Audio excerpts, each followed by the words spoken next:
तो भाई लोग फ्रॉम सीरीज का सीजन 3 फिनाले रेवलेशन पार्ट 2 आ गया है एंड इसमें जो हमें ट्विस्ट देखने को मिला है भाई साहब खतरनाक। मतलब कुछ चीजें तो प्रिडिक्टेड थी, लाइक कि फातिमा के पेट में जो बच्चा पल रहा है वो एक मॉन्स्टर है, बट जेड एंड तबिथा का मिस्ट्री भाई साहब इट वाज अनएक्सपेक्टेड। बट ये सब तो फिर भी ठीक है, जिम के साथ जो हुआ वो क्या था।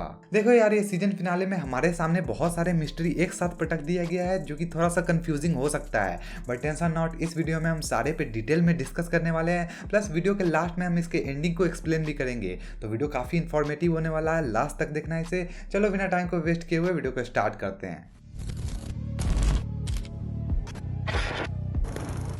तो देखो, इस एपिसोड का स्टार्ट होता है पिछले एपिसोड के उस सीन से जहां पे फातिमा को ढूंढने के लिए टाउन के सारे लोग इस टाउन के चप्पे चप्पे को छानबीन कर रहे हैं। एंड इसी दौरान उन चिल्ड्रन में से एक तबिथा को बुला के उस अंडरग्राउंड हाउस के पास ले जाती है जहां पे फातिमा को कैद किया गया है क्योंकि उसे वहां कुछ दिखाना होता है। एंड ये हमने पिछले एपिसोड में ही देखा था कि जैसे ही तबिथा उस अंडरग्राउंड हाउस में एंटर करती है तो वहां उसे विक्टर मिलता है जो कि पैनिक कर रहा है। विक्टर को लग रहा है कि उसके ही कारण उसकी माँ का मौत हुआ था, क्योंकि वही उस व्हाइट ड्रेस वाले बच्चे का बात जाके अपनी माँ को बताता है, जिसके कारण उसकी माँ उस जंगल में गई थी एंड मारी गई थी। तबिथा विक्टर को शांत करने के लिए जैसे ही उसके गले लगती है तो उसे अचानक ही मिरांडा का विजन आने लगता है कि उसके साथ एक्चुअली क्या क्या हुआ था। तबिथा भी उस विजन को देख के काफी ज्यादा पैनिक हो जाती है क्योंकि उसे भी लगता है कि इस विजन को देख के उसे कुछ फैमिलियर फील हो रहा है। एंड ये बात वो इस एपिसोड में जिम को बता रही है कि जैसे ही वो विक्टर को गले लगी उसे विजन आने लगा कि मिरांडा के साथ क्या हुआ था, कि जब वो उन बच्चों को बचाने गई थी तो वो कभी पहुंच ही नहीं पाई, उन्हें बीच में ही एक मॉन्स्टर मिल गया जो कि उन पे अटैक करके उसे मार दिया। जिम को भी ये सुनकर थोड़ा सा अजीब लगता है कि उसके वाइफ के साथ ये जो हो रहा है,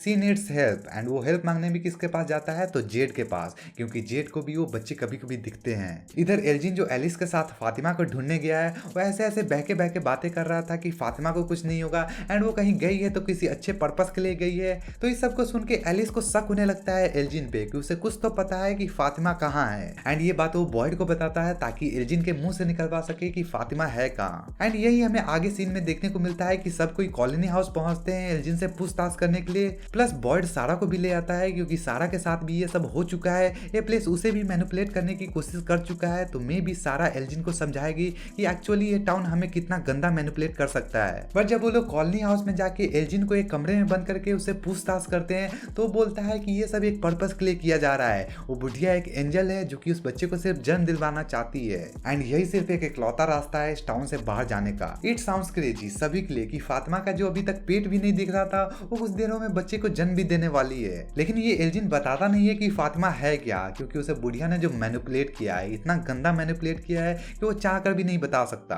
एंड ऑब्वियसली अगर कोई मुंह नहीं खोलता है तो उसका मुंह खुलवाने का सबसे बेस्ट ऑप्शन ये है कि उसे तब तक हर्ट करो जब तक वो सबको सच सच नहीं बता देता। तो एग्जैक्टली बॉयड भी यही रास्ता अपनाता है। हालांकि जब वो हथौड़ा वगैरह लेने जाता है तब प्रीस्ट की आत्मा या उसका एलिजन कह लो उसे बार बार समझाता है कि क्या ये ठीक है करना, क्योंकि एल्जिन एक सीधा साधा लड़का है, वो जो कर रहा है मैनिपुलेशन में कर रहा है तो उसे हर्ट करना अच्छा रहेगा। बट बॉयड के सामने तो बस एलिस एंड फातिमा का फ्यूचर दिख रहा है जो कि उसे बचाने के लिए किसी भी हद तक जा सकता है। तो वो जाता है उस कमरे में, सबको बाहर निकालता है, एल्जिन को तार से कुर्सी से बांधता है एंड बार बार पूछता है कि फातिमा है कहाँ। अन्ना बताने पे उसके हाथ को हथौड़ा से कुचल देता है। बट इस सब के बीच वो लेडी पुलिस वहां पे चली आती है जो कि एल्जिन के चिल्लाने की आवाज को सुन के वो पहुंच जाती है बॉयड को रोकने के लिए। बट ये सारा डिस्कशन हॉल में नीचे होने लगता है। तभी सारा चुपके से उस कमरे में जाती है, एल्जिन से पूछताछ करती है एंड उसके न बताने पे उसकी आंखें फोड़ देती है, जिसके चिल्लाने की आवाज को सुन के जब वो लोग उस कमरे में जाते हैं तो एल्जिन का एक आंख फूटा हुआ है एंड सारा को पता चल चुका है कि फातिमा है कहाँ। इधर जेड एंड तबिथा डिस्कस कर रहे होते हैं कि इन बच्चों को और खुद को छुड़वाना है तो सीधा सीधा आके कह क्यों नहीं देते हैं कि ये करो,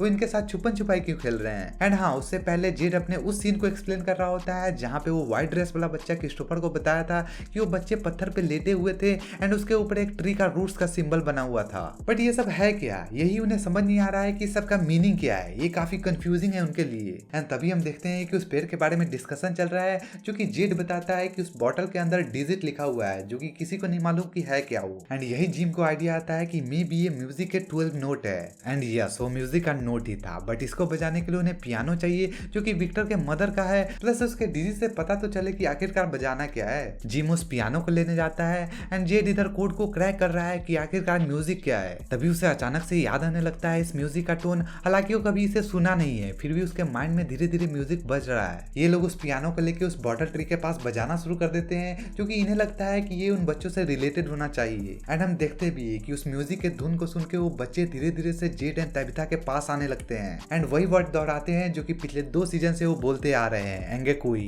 बट इस बार ट्विस्ट ये है कि उन्हें इसका मतलब समझ आ रहा है, मीन्स की रिमेम्बर। वो उन्हें याद दिलाना चाहता है कुछ ऐसे पास्ट के बारे में जो वो लोग भूल चुके हैं। एंड वो ये है कि जेड एंड तबिता यहाँ पे पहले भी आ चुके हैं, ये इनका फर्स्ट टाइम नहीं है। तबिता जिम को बताती है कि वो पिछले जन्म में मिरांडा थी एंड जेड क्रिस्टोफर, एंड इनके बार बार इस टाउन में आने का मकसद ये है कि वो उन बच्चों को छुड़ाना चाहते हैं जिसमें ये बार बार फेल हुए हैं, क्योंकि बिगनिंग में जब इन बच्चों का सैक्रिफाइस दिया गया था तो उन बच्चों में से एक बच्चा इनका भी था। इधर बॉयड लोग भी फातिमा को बचाने जा रहे हैं, जो कि उसके वहां पहुंचने से पहले ही वो बुढ़िया उसका डिलीवरी करने लगती है। फातिमा तो सुसाइड करने जा रही थी, बट वो बुढ़िया वहां आके उसे रोक लेती है एंड उसे बच्चा निकाल लेती है इन सभी का आने से पहले। एंड ले कहाँ जाती है तो उस कमरे में एक सुरंग है जिसमें वो ले गई है। एलिस एंड बॉयड जैसे ही वहां पहुंचते हैं तब तक वो बच्चा को लेके निकल गई होती है एंड फातिमा अभी भी जिंदा है। वो एलिस को बता रही होती है कि वो उधर गई है बच्चे को लेके, एंड उसे पता चल चुका है कि ये जो मॉन्स्टर रात में निकलते हैं वो आखिरकार है क्या। एक्चुअली जब ये सब का स्टार्ट हुआ था तब वो लोग अमर रहने के लालच में एक रिचुअल को परफॉर्म करते हैं जिनमें उन्हें बच्चों को सैक्रिफाइस करना था। एंड हम देखते भी है कि बॉयड जब उस बुढ़िया के पीछे पीछे उस सुरंग में जाता है ये पता लगाने के लिए कि आखिरकार वो गई कहाँ है, तो वहाँ हमें देखने को मिलता है कि वो बुढ़िया उस बच्चे को बीच में रख देती है जिसके चारों तरफ से मॉन्स्टर है एंड वो बच्चा धीरे धीरे से बड़ा हो जाता है जो कि वही स्माइली मॉन्स्टर बनता है। एग्जैक्टली वही मॉन्स्टर जो बॉयड के खून पीने से मारा गया था। वो फिर से जन्म इसलिए लिया है क्योंकि उस रिचुअल के दौरान उन्हें वरदान मिला है कभी न मरने का।